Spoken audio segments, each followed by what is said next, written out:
Hello again, this is Shade Slayer, and I apologize for the abrupt end to the last video. I unfortunately had a malfunction with my Kindle reader at the time, and this time there will be no interruptions. I will read the entire first chapter and then upload it to YouTube immediately. Once again, I would like to stress that I do not own any of this, nor is this for profit. Therefore, all characters and books are respectively owned by their owners, John Bellairs, Brad Strickland, and Harper Children Puffin Audio. Alright, I'm going to start again. Chapter 1. The Curse of the Blue Figurine. It was a cold winter evening in January. The year was 1951. A short, pale, bespectacled boy named Johnny Dixon was sitting in a big comfy easy chair in the parlor of his grandparents' house. Outside it was snowing. Through the bay window you could see the flakes falling. The room was dark except for the faint yellow light that shone from the fan-shaped dial on the front of the big walnut Atwater Kent table model radio that was next to the easy chair. Johnny's eyes were wide open. He was staring into the darkness and listening intently to the program. On his lap was a plate of Ritz crackers spread with pink pimiento flavored cream cheese. Johnny always munched while he listened to the radio. This evening he was listening to one of his favorite programs, The House of Mystery. In this episode, Sir Philip Stapleton, the renowned archaeologist, had entered the forbidden temple of Kali in the jungles of India. With him was Inspector Marcus Corderly of Scotland Yard, who had traveled all the way from London to help Professor Stapleton unravel the mystery of the savage killings that had plagued Delhi recently. The temple was dark. Each footstep that the two men took raised endless sinister echoes. Suddenly, at the far end of the pillared hall, something began to glow eerily. It was a huge golden statue of the four-armed goddess Kali. Now as the two men stood frozen in their tracks, the statue began to move its arms slowly, back and forth, and a hideous, croaking voice chanted, "Yama, Yama." Professor Stapleton's voice was an incredulous gasp. "What is it? What can it mean?" Inspector Corderly answered grimly, "Yama means death. It means death. And then..." Johnny, didn't you hear me? I've called you 3 times. Your grandpa and I are waiting, and your dinner's getting cold. Johnny looked up startled. He really hadn't heard his grandmother calling. With a sad sigh, he turned off the radio. He got up and brushed away some cracker crumbs. Then, meekly, with the plate in his hand, he followed his grandmother out to the dining room. A few minutes later, Johnny was sitting at the big mahogany dining room table with his grandfather and grandmother. As usual, Grandpa sat at the end by the window, in the chair with the arms. Grandpa was a tall, slightly stooped old man, who always wore gray work shirts and gray wash pants. He had a high freckled forehead, and on his big sunburnt nose was perched a pair of gold-rimmed glasses. A few strands of white hair were strung carefully across the top of his head. Loose, wrinkled flesh hung down in wattles from his cheeks, and his large hands were covered with brown freckles. Grandpa was 74 years old. He was old, but he was cheerful, most of the time. He sang songs like "Oh, Susanna" and "Peter Gray" and went on long walks all over the town with Johnny. He listened to baseball games with Johnny and helped him with his homework, and played checkers and cribbage with him. Grandpa was a good egg. He was almost like a father to Johnny, which was a good thing because, these days, he was just about the only father that Johnny had. And Grandma, for that matter, was the only mother he did have. Up until about 6 months before, Johnny had lived in New York State, in the town of Riverhead on Long Island. But then his mother got sick and died of cancer. At first it seemed to Johnny as if the world had come to an end. Then as the shock and grief wore off, he began to think that he was getting used to the idea of living alone with his dad. But the Korean War changed things. Johnny's father had been a bomber pilot during the World War II. So the Air Force asked Mr. Dixon to come back and serve again, this time as a jet pilot. Mr. Dixon could have refused. He was the sole surviving parent of a child under the age of 18. But Mr. Dixon was itching to get into the cockpit of a fighter plane. And when he found out that Grandma and Grandpa Dixon would be glad to take care of Johnny, his mind was made up. So Johnny went north to the town of Dustin Heights, Massachusetts, to live with his grandparents. It had been hard for Johnny to adjust to these new surroundings. He felt lonely a lot of the time, and he was also a little scared. But Grandma and Grandpa had been as nice as they could be to him, and that helped a lot. Johnny smiled happily as Grandma spooned mashed potatoes onto his plate. It was snowing outside, but it was warm and comfy in the big old house. A coal fire was roaring in the furnace in the basement, and the register on the floor breathed warm air into the room. The black sessions clock on the sideboard ticked quietly and reassuringly. The dining room table was covered with a white linen cloth, and on it were good things to eat: roast beef, cabbage salad, mashed potatoes, and plenty of thick, dark brown gravy. And for dessert there would either be chocolate pudding or lemon meringue pie. The food that Grandma Dixon made tended to be the same, day after day, but it was always good. As they ate, Grandma and Grandpa talked quietly. Sometimes they talked about things that Johnny liked to talk about. But this evening they were chewing over some local gossip about what so-and-so down the street was doing. Johnny thought all this was very dull, so he just munched and drank and went back to living in his own little dream world. He thought about how great it would be to be an archaeologist. That was what he wanted to be right now more than anything in the world. He imagined himself with a pith helmet on his head and a pickaxe in his hand, wading through sand while the hot sun sizzled in the sky, or exploring by moonlight, which was much more dramatic. Johnny saw himself wandering among the columned halls of the Temple of Dendur or Karnak at night, when a pale, silvery sheen fell upon the mysterious hieroglyphs and the carved shapes of pharaohs and beast-headed gods. Was there danger here? Who could tell? What if a shape wrapped in tattered bandages stepped from the shadows and confronted him? What would Professor John Wellesley Dixon, Ph.D., do?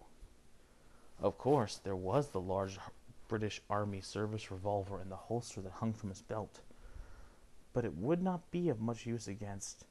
The doorbell rang. Once again, Johnny was jolted out of the daydream.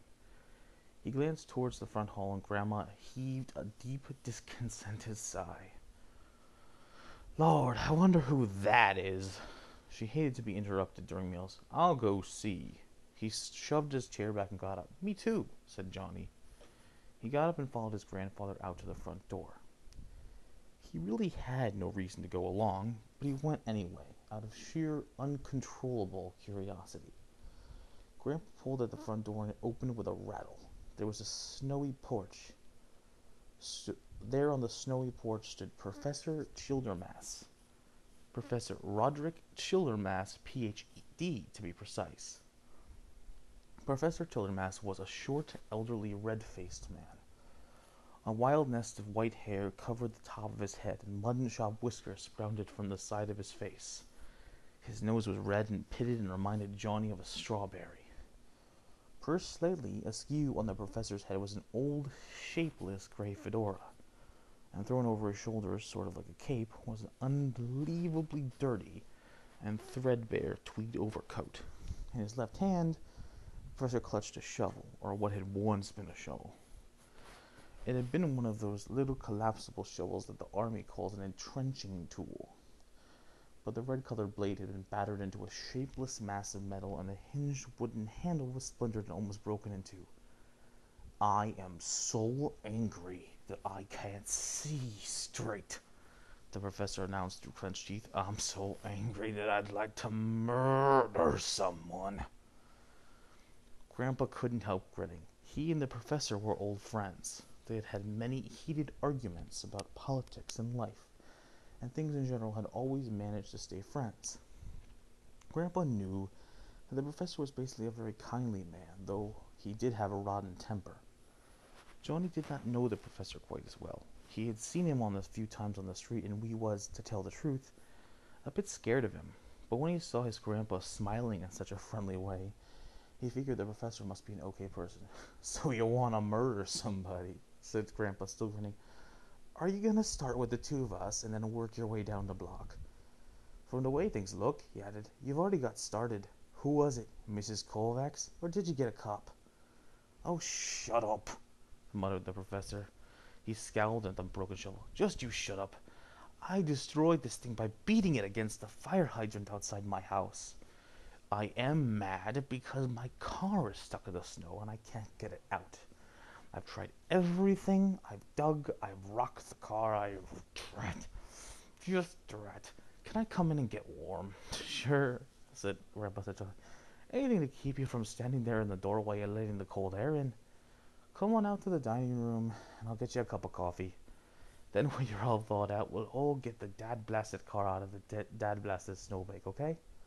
Thanks. He stepped into the hall and into the house without taking off his hat, his coat, or his galoshes.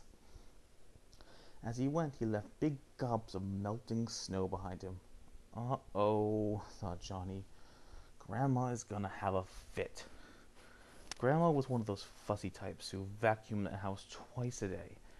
She was always dusting and picking up and emptying wastebaskets and ashtrays.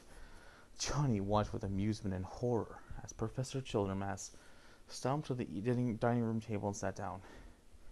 Evening, ma'am, he said, nodding curtly to Grandma. Just go on with your dinner. Don't mind me. He leaned forward, put his elbows on the table, stared off into space, and began to hum tunelessly. Humming was what he always did when he was trying to cheer himself up after losing his temper. Professor Childermass, Grandma said in a biting tone, do you think you could manage to go out to the front hall and take off your galoshes? The professor looked startled, and then he looked sheepish. He glanced hurriedly at his feet and got up. Excuse me, madam, he said hastily, and he tramped back out to the front hall, leaving a pool of water at every step.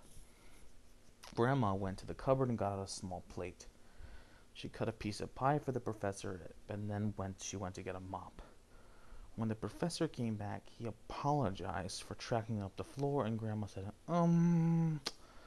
which was her way of accepting an apology. And then everybody ate lemon meringue pie and listened to the professor as he complained about his car and life in general.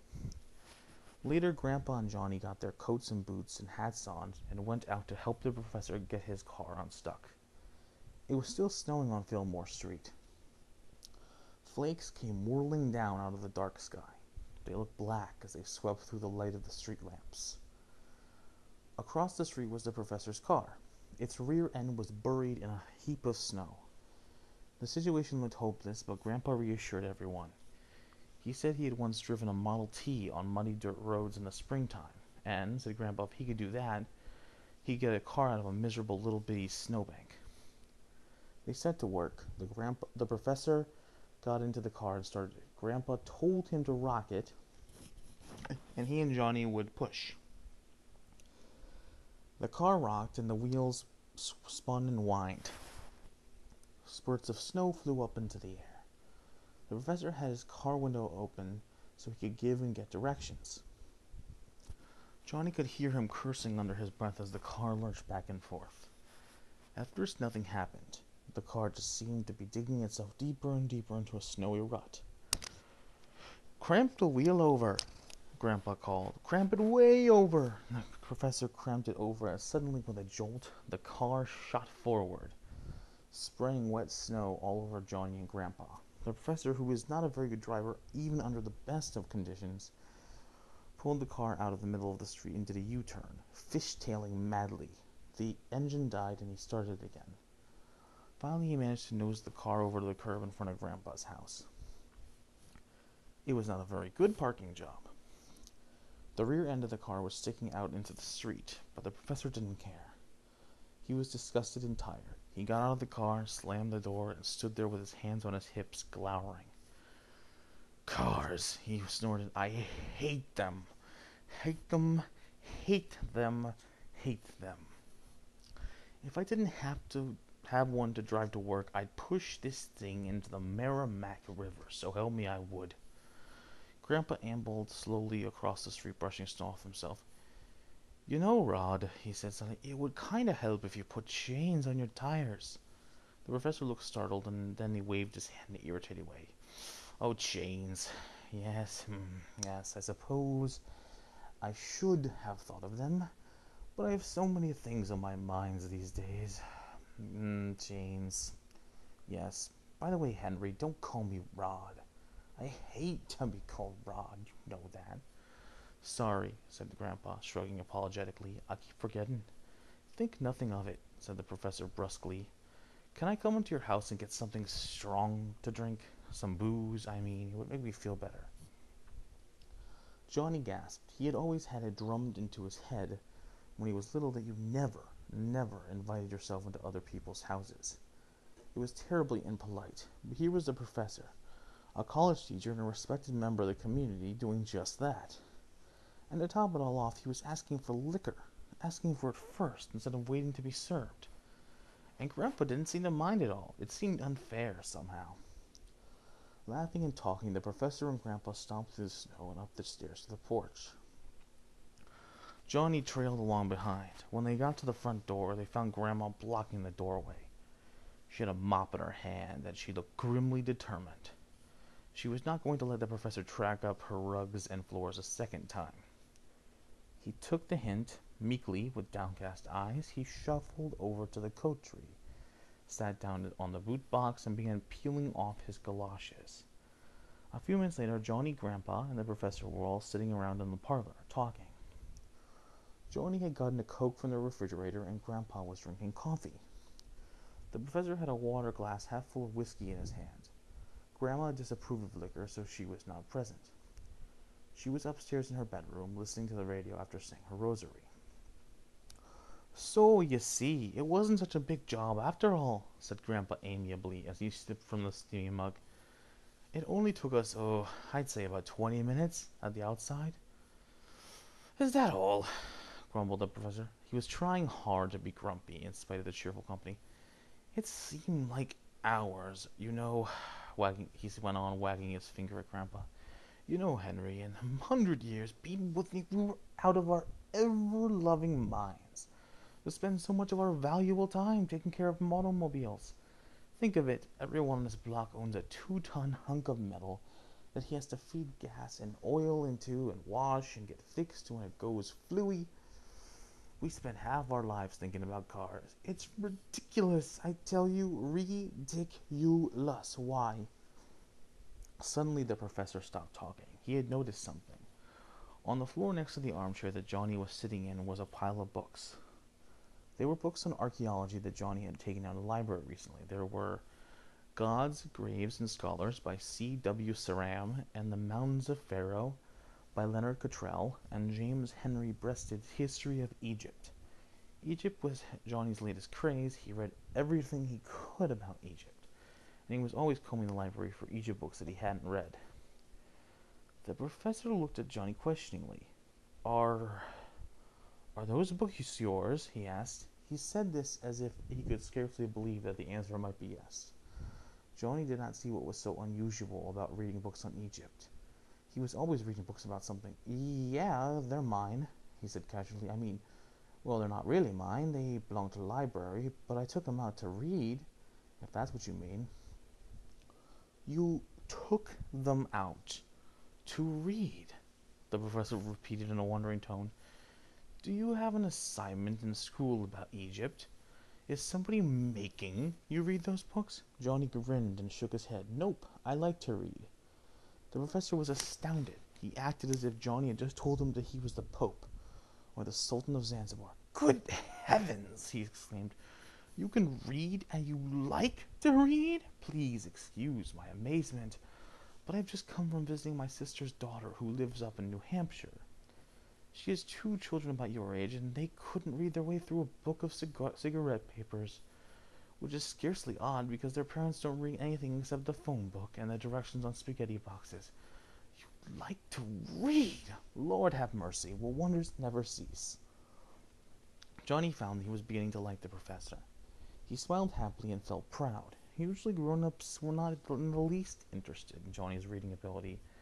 If they noticed it at all, they said, "Oh, that's nice," in a polite sort of way. But what they really thought, as Johnny well knew, was that boys who liked reading as much as he did must be weird. Johnny asked the professor some questions about mummies, and the professor answered them as well as he could. From mummies, the conversation turned to ghosts, and the professor told about the haunting of the Borley Rectory in England and other spooky happenings that they had heard about. Johnny loved ghost stories. That was one of the reasons he listened to the House of Mystery and the Hermit's Cave. But as he told the professor, he didn't actually believe in ghosts. Not really. As far as Johnny was concerned, believing in ghosts was, well, it was like believing in Santa Claus or the Easter Bunny. It was for little kids, not for him. "Oh, is that so?" said the professor, eyeing Johnny curiously. A faint half-smile curled the corners of his mouth. "Is that really so? It's kid stuff, is it? Well, my friend, you might be surprised someday.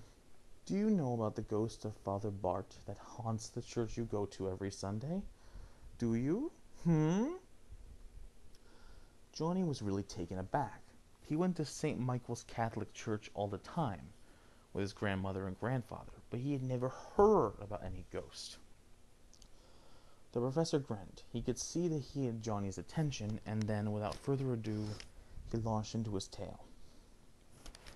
"Now then," he said, rubbing his hands, "it all began when... Oh, by the way, Henry, I feel like some sort of cheap guzzler drinking this whiskey all by itself. Do you have anything to go with it? How about some of your wife's fudge? I think she makes wonderful fudge. Could I have some?" Once again, Johnny was amazed by the professor's crust. He went out to the kitchen and came back with a blue witherware plate that held several thick squares of dark, chocolatey fudge. Everyone took one, and as he munched, the professor went on with his story. "Father Remigius Bart," he began, "was the rector of St. Michael's Church way back in the 1880s. He was the one who had the church built, the church that's there now, and he hired a wandering artist, a mysterious character who showed up in Dustin Heights one day. He hired him, as I say, to do the altarpiece in the church." The professor paused and stared thoughtfully on the window. "I often wonder about that man, the artist, I mean. He claimed that his name was Nemo, but Nemo is Latin for no one. Well, whatever his name really was, he was a talented wood carver. All those saints and angels and prophets on the altar screen, I've never seen anything quite like it, but it seemed that the wood carver was more than just a wood carver. The story is that he had dealings with the devil, that he diddled around with the black arts. The truth, I suppose, will never be known. After he finished the altar screen and got paid, this Nemo character left town and was never seen again. But people claim that before he left, he gave Father Bart something." Johnny, by this time, was totally fascinated. He was sitting way forward on the edge of his seat. "What was it?" he asked. "What did this Nemo guy give to the priest?" The professor stared at Johnny. Strangely, nobody knows. He may not have given him anything, but a lot of the older folks in this town, your grandmother, for instance, will swear up and down that the artist gave Father Bart a talisman, or a book, or some sort of evil object that allowed him to do all kinds of nasty things, and may, in the end, have caused his own destruction.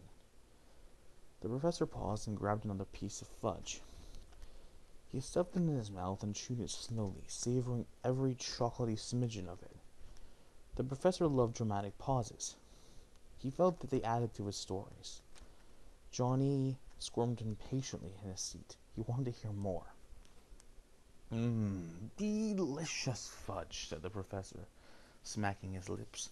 "Absolutely scrumptious. By the way, where was I? Ah, yes. Now, at this point, you have to know what sort of man Father Bart was. He was not popular. He had a sharp tongue, and he used it often, and had made quite a few enemies in the town of Dustin Heights. If the people in the church had had their way, they would have got rid of him. They would have found a new rector, but only the bishop could fire him, and he didn't feel like it. So Father Bart stayed and made enemies. Well, a little while after the mysterious artist left town, funny things began to happen. Mr. Herman, he was a rich farmer in the area, and there was no law of loss between him and Father Bart. Mr. Herman, I say, was standing looking up the tower of the church one day. They were still building it at the time, and a carved stone, a big heavy pinnacle that had just been put into place on top of the tower, fell off and hit Mr. Herman, killed him outright. Johnny wanted to say something, but the look on the professor's face told him he wasn't finished talking. So he waited. The professor took another little sip of whiskey and another little nibble of fudge, and then he went on. So Mr. Herman was dead. There was no workman on the tower at the time, so nobody could be blamed. The coroner's verdict was an accidental death. Nothing to argue about. The stone was probably loose for some reason. But a few days ago, someone else got eliminated. This time it was Mrs. Moomaw. She was another one of Father Bart's enemies. She had disagreed with him publicly at parish meetings, and she had told him his qualities in no uncertain terms. And what happened to her? She got run down by a horse pulling a wagon load of barrels. One minute the horse was standing quietly in front of a store on Main Street. The next minute it was charging wild-eyed at Mrs. Moomaw, dragging the wagon hell-bent for election behind. Well, that was the end of her. The professor paused and peered at Johnny over the top of his glasses. Now then, my fine feathered friend, he said, does anything occur to you? Does it? Johnny looked thoughtful. He saw what the professor was getting at. It sounds kind of like Father Bart made those accidents happen. Like maybe he murdered those two people some way. You catch on fast, said the professor dryly. Many of the people who were living in this town back then thought that Father Bart had murdered Mr. Herman and Mrs. Moomaw. But there was no way they could prove it. No way at all. The professor paused and sipped his drink. However, he went on, and be that as it may, Father Bart got his comeuppance. He got it in spades. Johnny's eyes were wide. What happened to him? Did the ghosts of the people he killed come back and get him? Johnny had read some stories where things like that had happened. The professor smiled mysteriously. Nobody knows what happened to Father Bart, he said somberly. One morning he didn't show up to say Mass in the church, and people got worried. His housekeeper and some other people went to the rectory and searched all the rooms, but he was gone. His clothes were still in the bedroom closet, and everything else was in its usual apple pie order. But Bart was gone. The only clue left behind, if you want to call it that, was a note found under the paperweight on his desk. The note was not written in Bart's handwriting. Nobody knows who wrote it. To tell the truth, the note was not terribly helpful. It was simply a quotation from Erne Burale, which is an essay that was written long, long ago by an Englishman named Sir Thomas Browne. I like the essay. I like it a lot, and I've memorized parts of it. Let me see. I think I can quote for you the passage that was in the note. The professor paused and closed his eyes. Then he smiled and nodded and opened his eyes again. Ah, yes, I have it. This is the way it goes. The man of God lives longer without a tomb than any by one, invisibly interred by angels and adjudged to obscurity, though not without some marks directing human discovery. The professor paused again. He looked at Johnny. There, did you understand any of that? Johnny shook his head. The professor sighed. Well, it's a bit obscure, I must admit. The passage refers to Moses. According to the Bible, when Moses died, his body was carried away by angels. It was buried secretly somewhere. Now, what this has to do with Father Bart's disappearance, I don't know, but that was the message that he found on his desk after he vanished. He was never seen again. Not alive, anyway.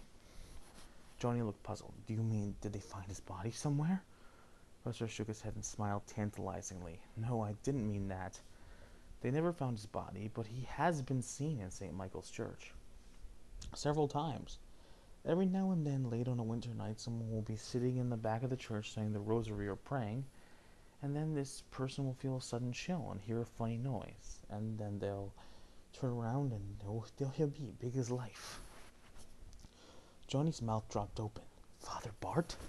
The professor nodded. The same. He was quite a striking-looking person. You'd never mistake him for anybody else. He was short and wore a black cloak. He had a big head and a jutting chin, and a lot of grayish hair that he wore long, and an overhanging forehead, and a hawkish nose, and deep-set, burning eyes. So if you're ever in the church late at night, well... Oh, for pity's sake, said Grandpa, cutting in.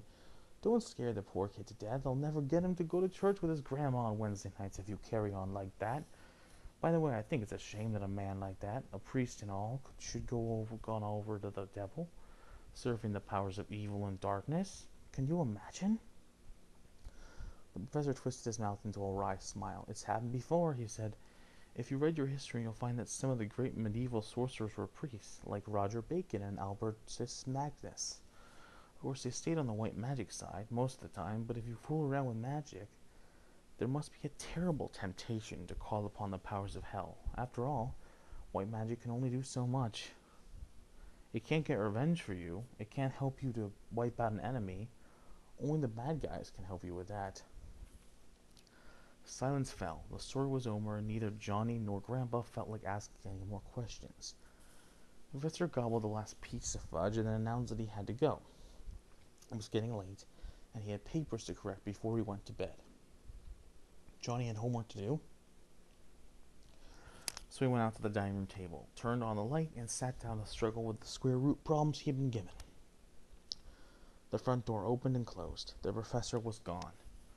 Grandpa went back to the parlor to get the plates and glasses. On his way to the kitchen, he stopped by the table where Johnny was working. Some story, huh? He said, chuckling. That old so-and-so sure knows how to scare you, don't he? Johnny looked up. You mean you don't think it's the truth, Grandpa? Grandpa looked thoughtful. Well, I wouldn't go so far as to say that the old boy was feeding you a line of bull, but like I said, he loves good stories, and he sure knows how to tell them. Johnny felt skeptical. He was not nearly as skeptical as he thought he was. When he heard a good story, he always wanted to believe that it was true. It might be true, he said weakly. Oh, sure, said Grandpa with a humorous shrug of his shoulders. It might be. He chuckled and went out to the kitchen with the dishes. Johnny struggled a bit with his homework, but he found that his eyes kept closing. Oh well, he'd get up early tomorrow and do it before breakfast. Johnny closed his book and turned off the light. He went to the front door and rattled it, as he always did, and then he started up the steps. Halfway up, he paused. There was a tiny square window there, and he liked to peer out of it. He watched the snow fall for a while. He imagined it falling on the cemetery, far away, where his mother lay buried. Sadness welled up in Johnny's heart. Tears sprang up to his eyes, and he wiped the tears away with his sleeve. Then he turned and climbed on up the stairs to bed. This is the end of Chapter 1 of A Curse of the Blue Figurine by John Bellairs. This is the first book in the Johnny Dixon series. First of all, I'd like to thank you for listening and to tune in for the next chapter. I do apologize if the speed, tone, and anything else that might have been wrong with this recording. I am hoping to get it down to a science to the point where it sounds really good and doesn't feel like I'm rushing or anything, but this is a new thing for me, and I really do hope you enjoy it, and I hope that you will stay tuned. This is Shade Slayer, signing out.